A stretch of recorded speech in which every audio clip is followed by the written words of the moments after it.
Bismillahirrahmanirrahim. Assalamualaikum warahmatullahi wabarakatuh. Selamat berjumpa kembali para sahabat Khairil Anas TV dimanapun Anda berada, di seluruh penjuru Nusantara ataupun di mancanegara. Abu Salam Atorik dari Makassar, Sulawesi Selatan, Indonesia kembali hadir menyapa melalui channel kesayangan Anda, Khairil Anas TV, guna berceloteh di ruang dengar Anda, menggugah kesadaran para sahabat semua untuk menjauhi ajaran-ajaran yang menyelisihi syariat agama serta menentang sunnah Rasulullah.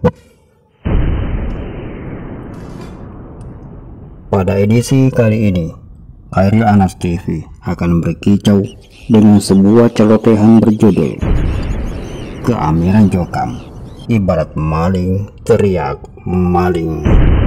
Selamat mendengarkan dan tetap merdeka.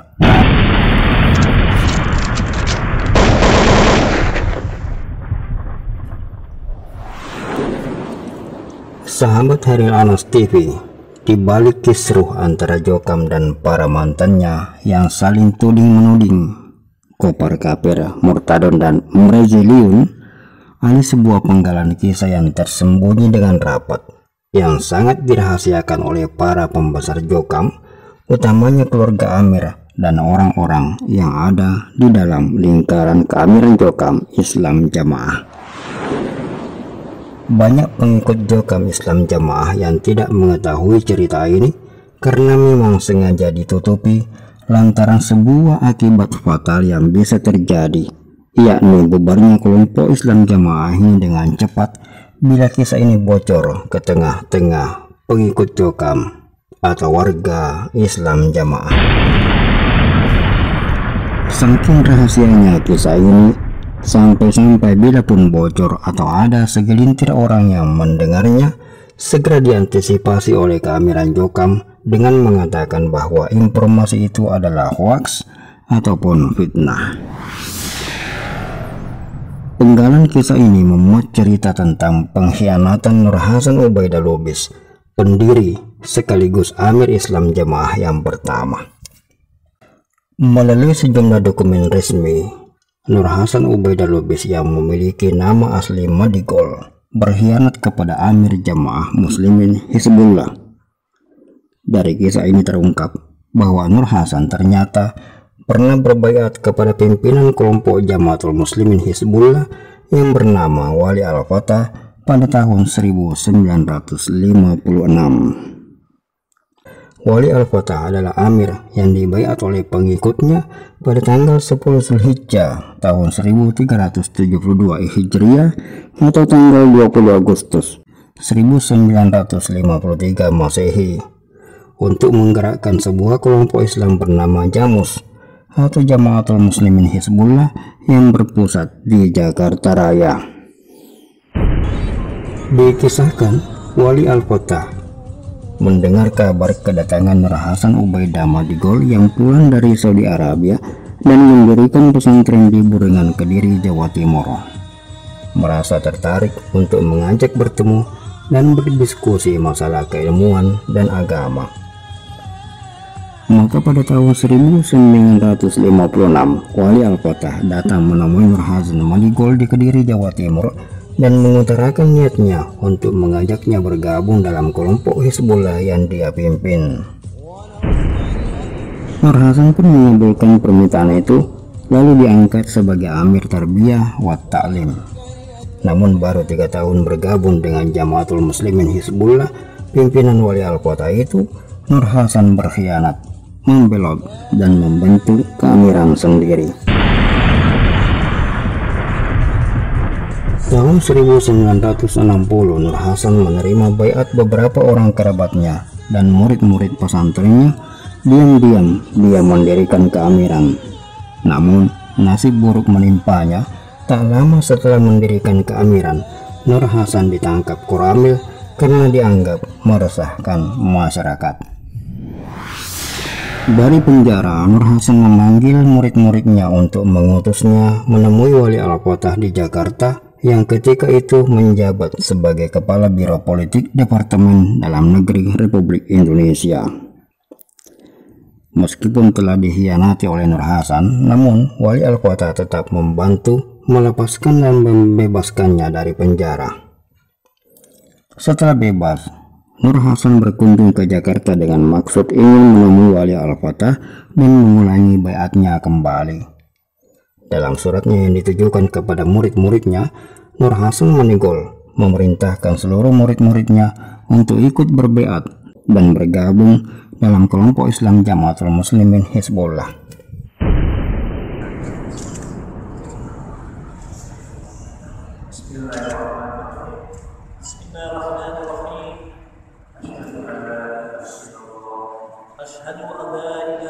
Namun, lagi-lagi Nur Hasan berkhianat untuk kedua kalinya. Ia membelot dan mencabut tali baiat dari amirnya, yakni Wali Al-Kota.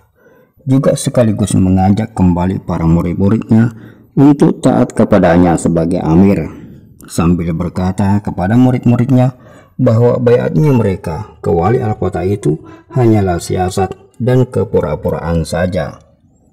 Ternyata memang sudah sejak dahulu Nur Hasan dan pengikut-pengikutnya menjalankan praktek penipuan dan kepura-puraan yang sampai sekarang masih tetap dijalankan oleh para penerusnya dengan bungkusan fatona di tengah bodi luhur.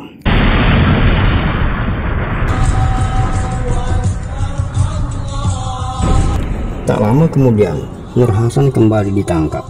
Namun kali ini Wali Al-Kota yang telah 2 kali merasa dikhianati sudah tidak bersedia menolongnya. Sahabat Hariel Anas TV, dari penggalan kisah ini ada beberapa kesimpulan yang dapat kita ambil. Di antaranya, pertama, ini bukti keamiran yang ada di Jokam Islam Jamaah yang selama ini diklaim paling awal ternyata hanyalah dusta semata. Diperkuat dengan tidak adanya dokumen yang menuliskan mengenai pengangkatan Nur Hasan sebagai Amir Islam Jamaah yang selama ini disebut-sebut oleh sejumlah pembesar Jokam Islam Jamaah bahwa Nur Hasan dibaiat tahun 1941. Namun tidak ada satupun dokumen tertulis ataupun saksi hidup yang bisa membuktikan mengenai klaim tersebut. Dokumen yang ditemukan justru surat dari Nur Hasan kepada murid-muridnya di Madrasah Darul Hadis Burengan, Kediri, Jawa Timur tertanggal 1 September 1962 Masehi yang berisi perintah untuk berbaiat kembali kepada Wali Al-Kota dan bergabung dengan Jamaatul Muslimin Hizbullah. Surat ini resmi ditandatangani oleh Nur Hasan, disetujui oleh Wali Al-Kota. Surat ini sekaligus sebagai bentuk pertobatan Nur Hasan kepada Wali Al-Kota setelah membelot di pengkhianatannya yang pertama. Dalam surat tersebut pada poin ketiga tertulis memerintahkan kepada semua bekas murid Madrasah Darul Hadis Jamaah Quran Hadis agar supaya tetap berada di dalam satu-satunya jamaah muslim Hizbullah yang berpusat di Jakarta Raya dan dipimpin oleh Bapak Wali Al-Kota sebagai imam, dan atau memasuki jamaah itu bila mana belum pernah menyatakan baiat sebagai warganya. Yang kedua, kisah ini menunjukkan bahwa Nur Hasan Ubaidah Lubis Madigol yang paling pertama lah melakukan segala perbuatan yang disebut-sebut sebagai pelanggaran berat dalam jamaah Jokam, diantaranya pengkhianat jamaah, murtad, dan memutus tali baiat. Sehingga ketika orang-orang yang hijrah dari Jokam Islam Jamaah disebut sebagai murtadun, maka sesungguhnya Nur Hasan Ubaidah Madigollah yang paling pertama melakukannya. Bahkan tidak sekedar murtad, Nur Hasan justru memutus tali baiat lalu mendirikan keamiran sendiri. Lalu merekayasa tahun pendirian keamirannya, yakni tahun 1941, untuk mengelabui dan menimbulkan kesan bahwa keamirannya lah yang paling pertama di Indonesia. Di sini pun kita menemukan sebuah kejanggalan tatkala diceritakan keamiran Islam Jamaah mulai berdiri tahun 1941 Namun Nur Hasan baru melakukan pembeatan pertama di tahun 1960. Bila benar keamiran Islam Jamaah Jokam berdiri tahun 1941, mengapa baru dibaiat tahun 1960?